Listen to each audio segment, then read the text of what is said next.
नमो नारायण। निर्जला एकादशी की व्रत कथा इस प्रकार से है।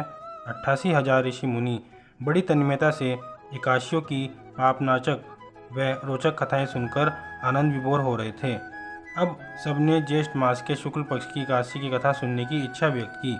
तब सूत जी ने कहा, एक बार श्री भीमसेन व्यास जी से बोले, हे पितामह, भ्राता युधिष्ठिर, माता कुंती, द्रौपदी, अर्जुन, नकुल और सहदेव आदि एकादशी के दिन व्रत करते हैं और मुझसे भी एकादशी के दिन अन्न खाने को मना करते हैं।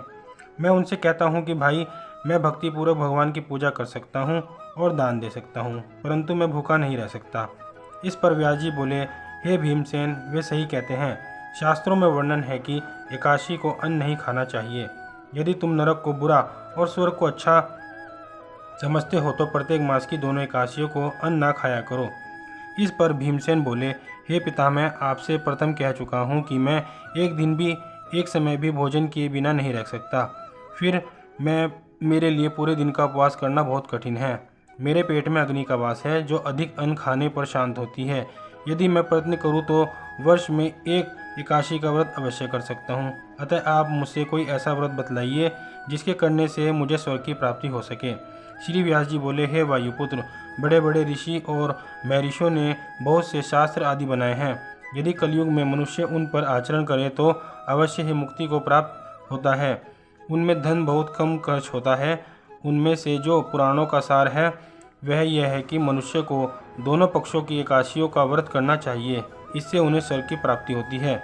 श्री व्यास जी बोले, हे भीमसेन, कृष्ण और मिथुन संक्रांति के मध्य में ज्येष्ठ मास की शुक्ल पक्ष की एकादशी होती है। उसका निर्जला व्रत करना चाहिए। इस एकादशी के व्रत से स्नान और आचमन करते समय यदि मुख से जल चला जाए तो इसका कोई दोष नहीं है, लेकिन आचमन में 9 मासे जल से अधिक जल नहीं जाना चाहिए। इस आचमन से शरीर की शुद्धि हो जाती है। आचमन में 6 मासे से अधिक जल माघपन के समान है। इस दिन भोजन नहीं करना चाहिए। भोजन करने से व्रत नष्ट हो जाता है। यदि सूर्योदय से सूर्यास्त तक मनुष्य जलपान न करे तो उसके 12 एकादशियों के फल की प्राप्ति होती है। द्वादशी के दिन सूर्योदय से पहले ही उठना चाहिए। इसके पश्चात भूखे ब्राह्मण को भोजन कराना चाहिए। तत्पश्चात स्वयं भोजन करना चाहिए। हे भीमसेन, स्वयं भगवान ने मुझसे कहा था कि एक एकादशी का पुण्य समस्त तीर्थों और दानों के बराबर है। इस निर्जला एकादशी ये रहने से मनुष्य पापों से मुक्त हो जाता है। जो मनुष्य निर्जला एकादशी का व्रत करते हैं उनको मृत्यु के समय भयानक यमदूत नहीं दिखते, बल्कि भगवान विष्णु के दूत स्वर्ग से आकर उसको पुष्पक विमान पर बैठाकर स्वर्ग ले जाते हैं। संसार में सबसे श्रेष्ठ निर्जला एकादशी का व्रत है।